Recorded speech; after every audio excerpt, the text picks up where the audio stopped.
बंधुओं नमस्कार। तो कुंभ राशि वालों, कैसे हैं आप लोग? उम्मीद करते हैं महामाई मां बगलामुखी की कृपा और आशीर्वाद से बहुत अच्छे होंगे, कुशल मंगल होंगे। तो कुंभ राशि वालों, जरा ध्यान से सुनिए। इस पूरे जून के महीने में भूल कर भी किसी को मत दे देना अपनी ये एक छोटी सी चीज। इस एक छोटी सी चीज को देते ही आपके जीवन में भयंकर नेगेटिव एनर्जी आ जाएगी और दूसरे के जीवन में चल रही नकारात्मकता भी आपकी ओर आकर्षित हो जाएगी। जी हाँ बंधुओं, चीजों का महत्व बहुत अधिक होता है। चीजों में अपनी खुद की विशेष ऊर्जाएं होती हैं और हर एक चीज का संबंध किसी न किसी दैवी शक्ति से या फिर ग्रहों की ऊर्जाओं से सीधे तौर पर होता है। तो ऐसे में यदि आपने ग्रहों की चाल को न समझा, ग्रहों की बदलती चाल परिस्थितियों को ना समझते हुए चीजों का लेन देन यूं ही बिना सोचे समझे कर दिया, तो निश्चित तौर पर आप अपने लिए मुसीबत मोल ले बैठेंगे और अनजाने में ही अपने जीवन में नकारात्मकता को आकर्षित कर लेंगे। वैसे भी आपके जीवन में कोई कम कष्ट परेशानियां नहीं है, आप नई मुसीबतों को दावत नहीं देना चाहेंगे। तो ऐसे में आपको इस कार्यक्रम को जरूर देखना है, अंत तक देखना है। इस कार्यक्रम में ना केवल हम आपको इस एक चीज के विषय में बताएंगे जो कि पूरे जून के महीने आपको भूल कर भी, गलती से भी किसी को नहीं देना है, चाहे कोई कितना ही आपसे मांगे। क्योंकि देखो, एक बात आपको हम बता दें, मानव जीवन की यही विडंबना है कि जिस काम को करने के लिए ना कहा जाएगा, यानी कि जिस काम को करने में निषेध है, उसी कार्य को करने की परिस्थितियां बनती हैं, उसी कार्य को करने का मन भी करने लगता है। इसीलिए इस प्रकार का मार्गदर्शन बहुत आवश्यक है, जिसमें कि स्पष्ट तौर पर यह बता दिया जाए कि क्या करना चाहिए और क्या नहीं करना चाहिए। तो जो बुद्धिमान होते हैं वो इन बातों को गंभीरता से लेकर आने वाली बड़ी मुसीबतों से पहले ही बच जाते हैं, अवरोध उत्पन्न कर लेते हैं। तो ऐसे में ना केवल हम आपको इस एक चीज के विषय में बताएंगे, बल्कि अन्य छोटी बड़ी चीजों के विषय में भी, क्योंकि ग्रहों के जो परिवर्तन हो रहे हैं, जैसे मंगल का राशि परिवर्तन होने वाला है, बुध का परिवर्तन होने वाला है, आगे सूर्य देवता का भी राशि परिवर्तन, नक्षत्र परिवर्तन होगा। सूर्य देवता अपनी मित्र राशि मिथुन राशि में जाने वाले हैं। तो कहने का मतलब यह है कि इन परिवर्तनों के आधार पर चीजों का अनुमान लगाना बेहद आवश्यक है। तो इसके विषय में आपको हम बताएंगे। साथ ही आने वाले 3 से 5 दिनों की सटीक 5 भविष्यवाणियां हम आपको करने वाले हैं। कुछ इनमें पॉजिटिव रहेंगी, कुछ नेगेटिव रहेंगी। देखो, जो नेगेटिव भविष्यवाणियां रहेंगी उनको आपको नेगेटिवली नहीं लेना है, वो आपके लिए पहले से ही बजने वाला एक अलार्म जैसा है जो मुसीबत को बता रहा है। तो थोड़ा सा वहां पर संभल जाना है। और जो पॉजिटिव भविष्यवाणियां रहेंगी उन्हें आपको पूरी तरह से पॉजिटिवली लेना है और उस स्थिति और परिस्थिति के अनुसार पूरी मेहनत और प्रयास करना है। तो आपकी निश्चित तरक्की होगी, निश्चित आप बड़ी मुसीबतों को तो रोकेंगे ही, जीवन में कुछ कदम आगे भी चलेंगे ही चलेंगे। साथ ही साथ कार्यक्रम के अंत में हम आपको बताएंगे एक ऐसी गुप्त विद्या, एक ऐसा महायंत्र। जी हाँ बंधुओं, यंत्र के विषय में बात आज हम करेंगे। देखो, हमारे हिंदू धर्म में 3 चीजों के ऊपर विशेष तौर से जोर दिया गया है, जिनके माध्यम से दैवीय शक्तियों को, देवताओं को जागृत कर लिया जाता है अपने जीवन में और उन्हें अपने जीवन से जोड़कर उनसे मन चाहे परिणाम प्राप्त किए जाते हैं उनकी कृपा के तौर पर। यह किसी प्रकार का कोई वैसा क्रियाकलाप नहीं है नकारात्मक की डराने वाली बात कि देवता से काम करा रहे। देवता से कोई काम नहीं करा रहे, दिव्य शक्तियों से कोई काम नहीं करा रहे, केवल उनकी कृपा आशीर्वाद प्राप्त कर लेते हैं इन क्रियाओं के माध्यम से। इनमें यंत्र, मंत्र और तंत्र। तंत्र तो सभी करते हैं। तंत्र का मतलब होता है सिस्टम, जैसे पूजा पाठ, अनुष्ठान, ध्यान वगैरह, ये सारे तंत्र ही हैं। इसी के साथ साथ आते हैं मंत्र। तो मंत्र भी बहुत सारे लोग करते हैं, किसी न किसी देवी देवता का मंत्र उच्चारण करते हैं, लेकिन उसमें विधियां गलत हैं, तरीके गलत हैं, इसीलिए मंत्र उच्चारण का फल ही नहीं मिलता है। तीसरा आता है यंत्र। यंत्र सबसे अधिक शक्तिशाली है। यंत्र का मतलब होता है उपकरण, उपकरण का मतलब होता है मशीन।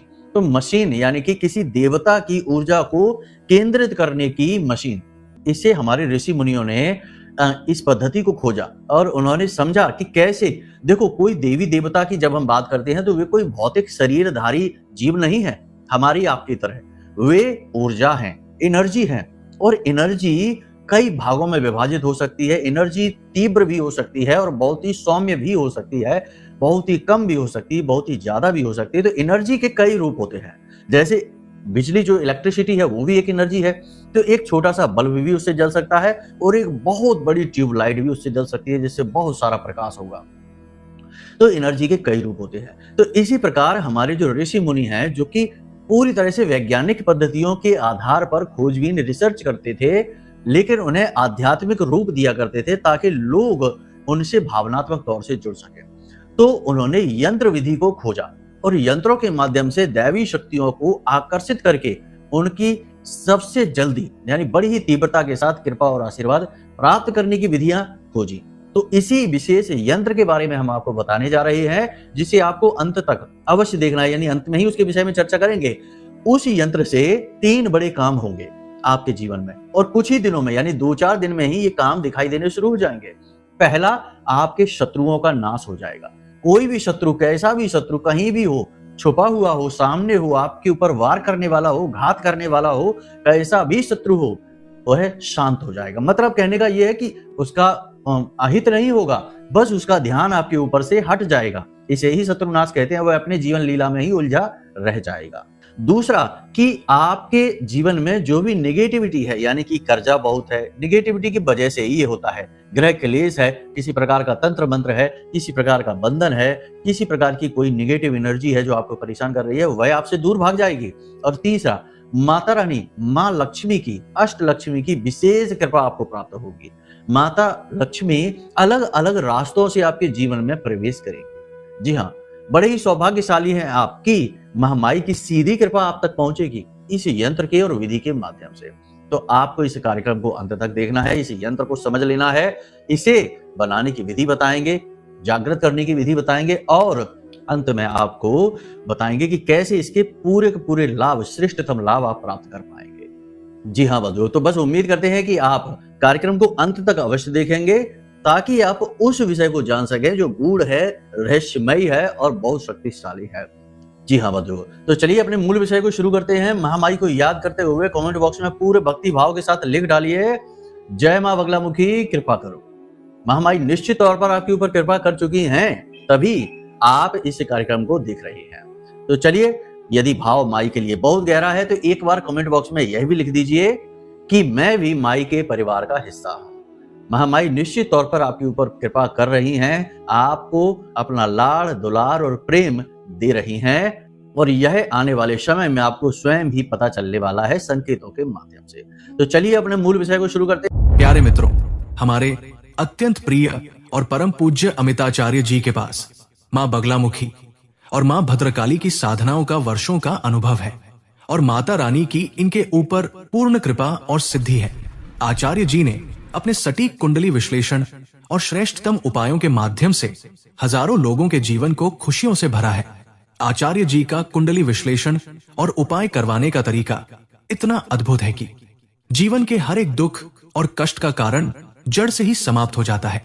फिर समस्या चाहे जैसी भी हो, कर्जा बहुत बढ़ गया हो, व्यापार चल नहीं रहा हो, बीमारियों में आप बर्बाद हो चुके हो, रिश्तों में प्रेम समाप्त हो चुका हो या फिर नौकरी ही ना मिल रही हो, विवाह में देरी होती हो, कैसी भी समस्या हो, इन समस्याओं का कारण क्या है, कौन सी महादशा परेशान कर रही है, कौन सा दोष लगा हुआ है, सब कुछ आचार्य जी इतना सटीक बताते हैं कि वर्षों वर्ष के दुख कुछ ही दिनों में समाप्त हो जाते हैं। अगर आपके जीवन में भी कोई ऐसी संकट की घड़ी है तो यही सही समय है जब आप पूज्य आचार्य जी के हाथों से अपनी कुंडली का विश्लेषण करवाएं और वर्षों से चल रहे दुखों और संकटों के इस चक्र से बाहर निकल जाए। प्यारे मित्रों, अभी वीडियो में दिए गए नंबरों पर फोन करिए और अपनी कुंडली का श्रेष्ठतम आकलन करवा डालिए। जिंदगी बदलने का ये सबसे बड़ा मौका हाथ से मत जाने दीजिएगा। जय माई की, महामाई आपका कल्याण करे। सबसे पहले बात करते हैं 5 बड़ी भविष्यवाणियों की। तो सबसे पहली भविष्यवाणी यही रहेगी बंधुओं की आने वाले 3 से 5 दिनों में आपसे कोई मदद लेने वाला है, रुपए मांगने वाला है, किसी प्रकार की ऐसी सहायता जो आर्थिक तौर पर आपको परेशान कर सकती है, नुकसान पहुंचा सकती है। यानी कोई उधार मांगने वाला आएगा, कोई पैसे मांगने वाला आएगा या फिर किसी प्रकार का कोई आर्थिक खर्च, किसी प्रकार का अचानक आने वाला खर्च आपकी जेब ढीली कर सकता है। तो थोड़ा सा सावधान रहना, किसी की भी मदद करने से पहले 100 बार सोच लेना और उधार यदि कोई मांगने आ रहा है तो जरा सोच समझ लेना कि जो व्यक्ति मांग रहा है उसकी कैसी छवि है, उसने आपके साथ पिछली बार क्या किया था, सोच समझ कर। कहने का मतलब यह है कि पैसा अटक जाएगा, फिर आप परेशान हो जाएंगे, आपका तो बजट बिगड़ जाएगा, सामने वाले का कुछ भी नहीं बिगड़ेगा। और जब आप मांगने चलेंगे तो बात भी बिगड़ेगी। तो बेहतर ये होगा कि आप अपना पैसा संभाल कर रखें, विशेष परिस्थितियों में ही किसी को दें, अन्यथा कोई जरूरत नहीं है, अपने बारे में विचार करिए। दूसरी भविष्यवाणी यह है कि आने वाले 3 से 5 दिनों में आप किसी प्रकार की यात्रा पर जा सकते हैं। यात्रा आपके कामकाज से जुड़ी हुई हो सकती है, धार्मिक भी हो सकती है। धार्मिक यात्रा है तो सर्वोत्तम रहेगी, लेकिन कामकाज से जुड़ी हुई यात्रा यदि है तो जरूर वैसे तो फलित होगी, कोई समस्या नहीं है, लेकिन स्वास्थ्य को लेकर आपके जीवन में परेशानी आएगी। खान पान को लेकर थोड़ा सा सावधान रहना है, मौसम से भी संभल कर चलना है। तीसरी भविष्यवाणी यह रहेगी कि अगले 3 से 5 दिनों में किसी व्यक्ति के साथ तनाव की स्थिति बन सकती है, विवाद हो सकता है, झगड़ा हो सकता है। कोई व्यक्ति ऐसी कोई बात बोलेगा, आपका अपना ही होगा, कि वो बात आपको चुभ जाएगी, अच्छी नहीं लगेगी और आपको थोड़ा सा आश्चर्य भी होगा, झटका भी लगेगा कि यह व्यक्ति ऐसी बात कैसे बोल सकता है। आपको जो उम्मीद नहीं होगी वैसा व्यवहार, वैसी बात सुनने को मिलेगी जो आपको बिल्कुल भी अच्छी नहीं लगेगी। इसी के साथ साथ अगले 3 से 5 दिनों में आप कोई विशेष पूजा पाठ, अनुष्ठान, उपाय, क्रिया कर सकते हैं जो आपको बहुत अधिक फलित होने वाली है। देखिए, समय और काल अच्छा है, हमेशा ऐसा कभी नहीं होता। ये बात एक ध्यान से आप समझ लीजिए कि ना तो 100% पॉजिटिव समय होता है और ना ही 100% नेगेटिव होता है। हमेशा कुछ परसेंटेज पॉजिटिव का रहता है और कुछ अनुपात जो है वो नेगेटिव का रहता है। तो हमें नकारात्मकता और सकारात्मकता के बीच का रास्ता निकालना चाहिए। इस समय भी स्थिति यही है कि कुछ स्थितियां तो कुंडली में आपके नेगेटिव बनी हुई हैं, लेकिन कुछ स्थितियां पॉजिटिव भी हैं। तो आपको पॉजिटिव रहना है। कोई भी मौका, कोई भी अवसर आपके जीवन में आ रहा है तो उसका अच्छा आकलन करना है, सही आकलन करना है, भावनात्मक नहीं रहना है। एक विशेष बात आपको हम और बता दें कि अगले 3 से 5 दिनों में आपको बिल्कुल भी भावुक होकर नहीं सोचना है। जो श्रेष्ठ है, जो बिल्कुल व्यवहारिक है, आपके लिए फायदेमंद है, वैसी ही बात सोचनी है, वैसे ही निर्णय लेने हैं। भावुक होकर सोचेंगे तो निश्चित तौर पर चोट खाएंगे। पहले भी आपने चोट खाई है, फिर खाएंगे, नुकसान अपना करवा बैठेंगे। तो भावनाओं को केवल वहां उपयोग करिए जहां इनकी सचमुच में आवश्यकता है। जीवन के हर एक पहलू में, हर निर्णय में यदि भावनाएं ही बीच में लाते रहोगे तो निश्चित तौर पर लोग दुरुपयोग करते रहेंगे, आपका शोषण होता रहेगा। अंत में आपके हाथ कुछ भी नहीं आएगा, आपकी मेहनत के बाद भी आपको कुछ भी फल नहीं मिलेगा। मान सम्मान, इज्जत तो कभी मिलेगी ही नहीं, क्योंकि लोग, बड़ी ही विचित्र बात है इस संसार की कि जो लोग दूसरों को बहुत सताते हैं, दूसरों के बीच अपना मतलब सीधा करते हैं, उन्हें ही समाज के लोग बड़े ही स्मार्ट कहते हैं, बड़े ही चतुर कहते हैं, बड़े ही कामयाब कहते हैं।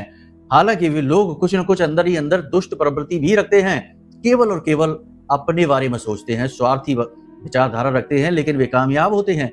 और आप जैसे भोले भाले लोग जो भावनाओं में बहते हैं, भावुक होकर निर्णय लेते हैं, उन्हें सबसे ज्यादा इज्जत मिलनी चाहिए। तो ऐसे लोगों को लोग बेवकूफ बता देते हैं। वैसे तो ये बात बड़ी ही विचित्र है, लेकिन क्या करें, ये सच है आज का। तो सीधे साधे होना, भोले भाले होना कोई बुराई नहीं है, बहुत ही अच्छा, ये दिव्य गुण है कि आपके अंदर भावनाएं जागृत है।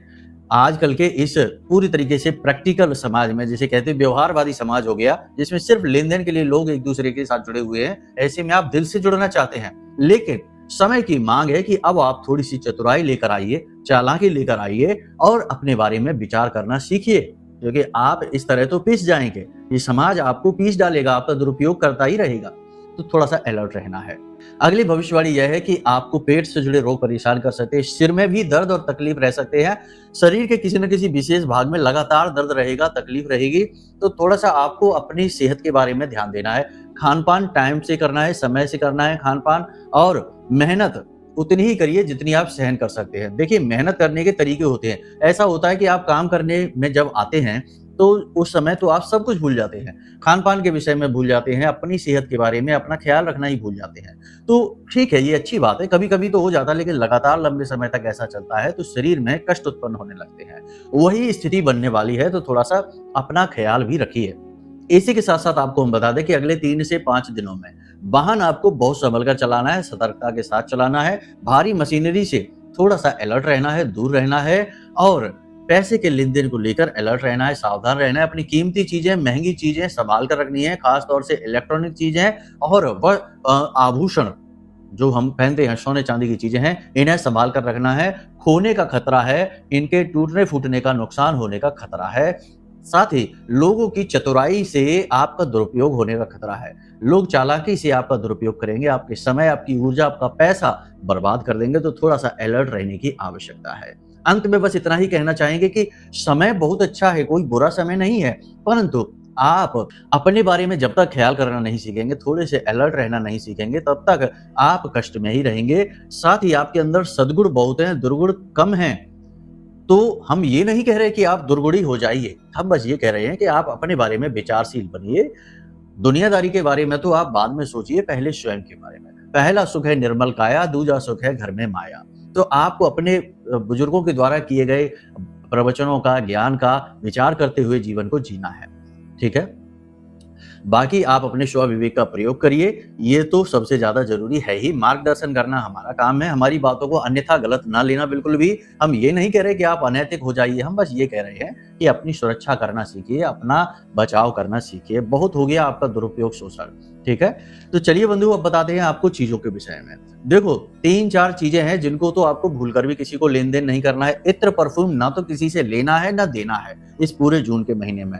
सफ़ेद रंग की वस्तुएँ ना तो लेनी है, ना ही देनी है, चाहे वस्त्र हो, चाहे आभूषण हो, चाहे कोई चीज़ हो। काले और नीले रंग की वस्तुएँ किसी से लेनी नहीं है, इसका ध्यान रखना है आपको। और यदि कोई दे ही रहा है, तो उसको बदले में थोड़ा-सा कुछ दे दीजिए, 10-20 रुपए का शगुन दे दीजिए। ये बोलकर दीजिए कि देखो ये शगुन है, ये कोई मूल्य नहीं है। शगुन देना हमारा रिवाज है, हमारी परंपरा है। इस तरह से कहकर उसे दे दीजिए, वह मूल्य हो जाता है। उपहार में किसी से कोई भी काले नीले रंग की वस्तु, इलेक्ट्रॉनिक सामान, किसी भी प्रकार का परफ्यूम या फिर किसी भी प्रकार की धर्म से जुड़ी हुई कोई चीज, जैसे मूर्ति है, फोटो है देवी देवताओं की या कोई धार्मिक किताब वगैरह है, ये आपको नहीं लेनी है, किसी भी हालत में नहीं लेनी है।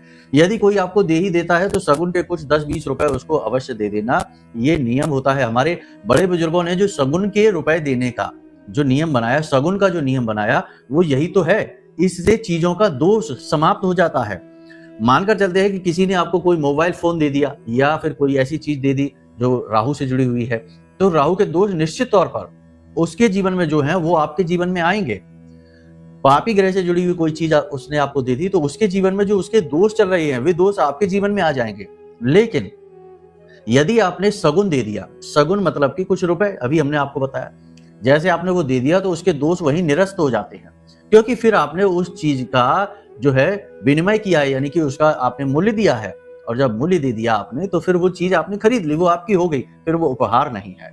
तो ये आप समझिए कि ये चीजें कैसे काम करती है। बड़ी चतुराई से हमारी जो प्रणाली है, सामाजिक ढांचा है, हमारे जो बड़े बुजुर्ग जो संत महात्मा हुआ करते थे, उन्होंने इसे कितनी खूबसूरती से रचा और गढ़ा। लेकिन आज हम इन चीजों को पुरानी मान्यता कह देते हैं, दकियानूसी बातें कह देते हैं, और फिर हम सब कुछ हासिल करके भी दुखी रहते हैं। जिनके पास धन दौलत रुपए पैसे नहीं है वो तो दुखी हैं ही, लेकिन जिनके पास है भी वो भी सुखी नहीं है। अजीब बात यही है। बड़े बड़े घर, मकान, प्रॉपर्टी, धन दौलत सब कुछ है, खूब रिश्ते नाते घर में भरे पड़े हैं, सब तरीके के हैं, लेकिन सब में आपस में टकराव है, मनमुटाव है, एक दूसरे से बात नहीं है, और खुद भी टेंशन के मारे हैं कि भाई नींद भी नहीं ले पा रहे हैं, सो नहीं पा रहे हैं। तो ये स्थितियां इसी वजह से तो है क्योंकि हम अपनी जड़ों से दूर हो गए हैं। अपने शास्त्र, अपने पुराण, अपनी वेदों की बातें नहीं समझते हैं। कोई कुछ आकर बताने भी लगे तो हम उसे ढोंगी कह देते हैं, पुराने जमाने की बातें कह देते हैं। हमारी खुद की ये कमियां हैं, तो इनसे हमें दूरी बनानी है। अब बात करते हैं उस एक चीज की जो आपको भूल कर भी किसी को नहीं देनी है। अपना कोई भी इलेक्ट्रॉनिक सामान, जी हाँ, कोई भी इलेक्ट्रॉनिक सामान किसी को भी भूल कर नहीं देना है। अपनी घड़ी, खासतौर से अपना कैलेंडर, या फिर कोई भी ऐसी इलेक्ट्रॉनिक चीज जैसे मोबाइल वगैरह है, किसी को भी भूल से भी नहीं देना है। देखो, हाथ में किसी के दे दिया, उसने देख दाख लिया, वापस दे दिया, वो एक अलग चीज है, लेकिन उपयोग के लिए किसी को नहीं देनी है। ऐसा करते ही आपका राहु नेगेटिवली एक्टिवेट हो जाएगा, आपको बर्बाद कर देगा। राहु इस समय वैसे भी बहुत ही शक्तिशाली है क्योंकि वो कुंभ राशि में गोचर कर रहा है। कुंभ राशि राहु की भी राशि मानी जाती है, जैसे शनिदेव की राशि है वैसे ही राहु की भी राशि मानी जाती है, और अपनी स्वयं की राशि में राहु का गोचर है, तो यह राहु को बहुत ज्यादा वैसे भी एक्टिवेट करके बैठा है। अब आपने ऐसी गलती कर दी तो ऐसे में राहु नेगेटिवली एक्टिवेट हो जाएगा, तो आपको तुरंत नुकसान देना शुरू कर देगा, पैसे में लॉस दे देगा, व्यापार में घाटा दे देगा, बनते हुए काम बिगाड़ देगा, रिश्ते नातों में अचानक से झगड़ा करवा देगा। नौकरी कर रहे हैं तो नौकरी में आपका डिमोशन हो सकता है, उच्च अधिकारी आपको डांट सकते हैं, नौकरी जा भी सकती है, तो थोड़ा सा अलर्ट रहना है। कोई भी इलेक्ट्रॉनिक सामान, घड़ी, मोबाइल या जो भी कुछ है, किसी को भी नहीं देना है। इसका विशेष ख्याल रखना है पूरे जून के महीने में। आगे का क्या रहेगा उसे हम फिर कभी बताएंगे आपको, लेकिन फिलहाल जून के महीने में ये आपको करना है। अब बात करते हैं इस यंत्र की। तो देखो, हमने आपको बताया था, जो शुरुआत में बताया था कि बहुत ही शक्तिशाली यंत्र है। इसे बीसा यंत्र कहते हैं। बीसा यंत्र का मतलब होता है कि इसमें कम से कम 20 देवी देवताओं की शक्ति समाहित होती है। अब यह महालक्ष्मी से जुड़ा हुआ यंत्र है। वैसे तो बीसा यंत्र दुर्गा माता का भी होता है, अलग अलग तमाम देवी देवताओं से जुड़ा हुआ होता है, लेकिन हम आपको बता रहे हैं जो वह महालक्ष्मी से जुड़ा हुआ यंत्र है। तो इसके विषय में आप जान लीजिए। इस यंत्र को आपको शुक्रवार के दिन बनाना है। यंत्र को बनाने के लिए आपको भोजपत्र का कागज चाहिए, अनार की कलम चाहिए, अष्टगंध की स्याही चाहिए और एक लाल रंग की पेन भी आपको चाहिए। ठीक है, इतनी चीजें आपने इकट्ठी कर ली हैं। अब इस यंत्र को बनाने की विधि क्या है, तरीके क्या है, उससे पहले आप समझ लीजिए कि प्रसाद चाहिए, क्योंकि रात में आप माई की पूजा करेंगे, माँ लक्ष्मी की पूजा करेंगे, आवाहन करेंगे। तो पूजा के लिए पंचोपचार सामग्री यानी कि लाल रंग के पुष्प चाहिए और गंध के लिए आप इत्र वगैरह ले सकते हैं, गुलाब का इत्र ले सकते हैं और माई को चढ़ाने के लिए लाल रंग की चुनरी वगैरह सारी ले सकते हैं। ये सारी सामग्री और एक नारियल आपको लेना है। अब आपको क्या करना है, रात्रि के समय यानी कि 8-9 बजे के आसपास अपने पूजा घर में स्नान आदि करने के बाद जाना है और माई की स्थापना करनी है। यानी कि आप पूजा घर में माई की, जो माता लक्ष्मी की भगवान नारायण के साथ जो तस्वीर है, उस तस्वीर की आपको पूजा करनी है। तो आपको माई के सामने प्रसाद रखना है, जल समर्पित करना है, एक यानी जल का पात्र रख देना है, प्रसाद वगैरह है, दीपक जलाना है। सारी चीजें पंचोपचार की जो विधि है, विधि विधान के साथ में आप जैसे रोज करते हैं वैसे ही करना है पूजा आपको। अब एक नारियल जिसमें चुनरी आप लपेटेंगे, लाल धागा यानी कलावा लपेटेंगे, उसको लपेटने से पहले उस नारियल के ऊपर श्रीम जरूर लिख देना और उसके बाद नारियल लपेटकर और इसे अपने पूजा घर में रख लेना। यह माई का स्वरूप बनकर, माता लक्ष्मी का स्वरूप बनकर विराजमान हो जाएगा। अब नारियल का जो मुख होगा वह अपनी ओर रखना, आप अपनी ओर रखना, उसे ऊपर की ओर ना रख देना। बहुत से लोग खड़ा नारियल रख देते हैं, ये गलत होता है। यह नारियल का जो मुख यानी जटाएं जो समाप्त होती है वो इधर उधर का नहीं होनी चाहिए, उसका मुख अपनी ओर, आपकी ओर होना चाहिए जहां आप बैठकर पूजा कर रहे हैं। नारियल आपने अपने पूजा घर में स्थापित कर दिया माई का स्वरूप मानकर। अब आप माई से निवेदन करिए कि माता रानी, माँ लक्ष्मी, हम आपकी कृपा प्राप्त करने के लिए यह यंत्र बना रहे हैं, आप इसमें सहयोगी बनिए और अपनी कृपा हमें दीजिए, हमें आपकी आवश्यकता है, कृपा की आवश्यकता है।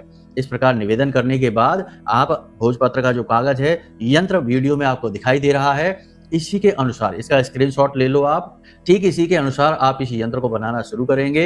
इसी प्रकार से आप एक चौकोर आकृति और उसके अंदर एक आप षटकोण जैसा बना देंगे और उसके 4 कोनों पर आप चतुर्भुज बनाएंगे और उनमें आप विशेष अंक लिखेंगे।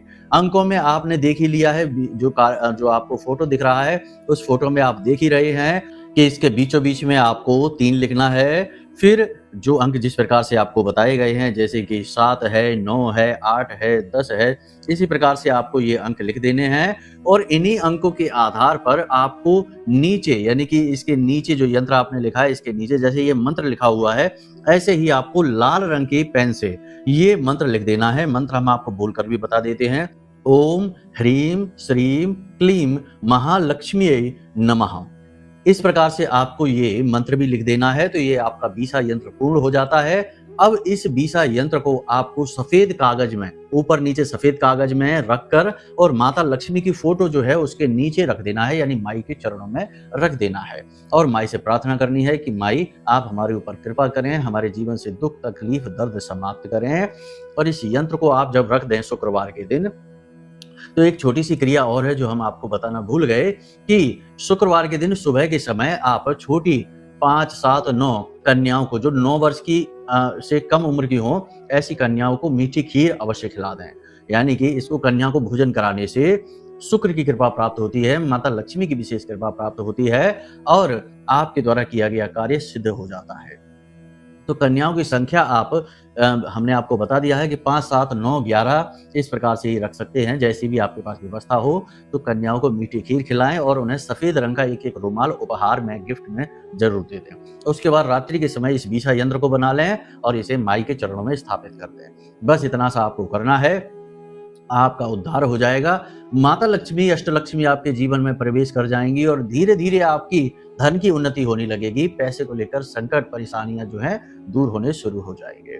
बाकी हमने आपको 5-7 दिन की जो भविष्यवाणियां बताई हैं उन पर आप विशेष ध्यान रखिए। अब यदि आपके जीवन में कोई विशेष परेशानी है, कष्ट है, जिससे आपको छुटकारा ही नहीं मिल पा रहा, लाख प्रयास करने के बाद भी, तो हम आपसे कहेंगे कि आप अपनी कुंडली का विश्लेषण करा लें। वीडियो में नंबर दिए गए हैं, इन नंबरों पर फोन करिए और जानकारी दीजिए। छोटी सी दक्षिणा के बाद कुंडली का विश्लेषण करा लीजिए। हम स्वयं आपकी कुंडली का विश्लेषण करेंगे और आपके जीवन में क्या चल रहा है, क्यों कष्ट हैं, कौन सी योग युतियां हैं, कौन सी नकारात्मकताएं हैं, जिनसे बाधाएं आ रही हैं, इनके विषय में पूर्ण ज्ञान दे देंगे और सटीक उपाय भी दे देंगे, जिससे 100% समाधान आपको प्राप्त हो जाएंगे। हजारों लोगों को मिले हैं तो आपको भी मिलेंगे, आप कोई अलग तो है नहीं। तो चलिए बंधु, आज के इस कार्यक्रम को यहीं पर विराम देते हैं। हमेशा हंसते रहिए, मुस्कुराते रहिए, सकारात्मक रहिए, महामाई पर अपनी आस्था और विश्वास बनाकर रखिए, क्योंकि आपका उद्धार तो वहीं से होना है। तो प्रेम से बोलिए जय माई की। हमारे प्रिय और परम पूज्य आचार्य जी ने अपनी साधनाओं के अनुभवों पर आधारित शक्तिशाली उपाय और क्रियाओं के माध्यम से हजारों लोगों के जीवन को पूरी तरह से बदला है। आचार्य जी के द्वारा बताया गया हर एक उपाय इतना सटीक और कारगर होता है कि जो भी इसे पूरे भाव के साथ कर लेता है, उसे साक्षात महामाई की कृपा और आशीर्वाद प्राप्त हो जाती है। इसलिए निसंकोच इन उपायों को पूरे भाव के साथ करिए, आपका कल्याण होगा। जय माई की।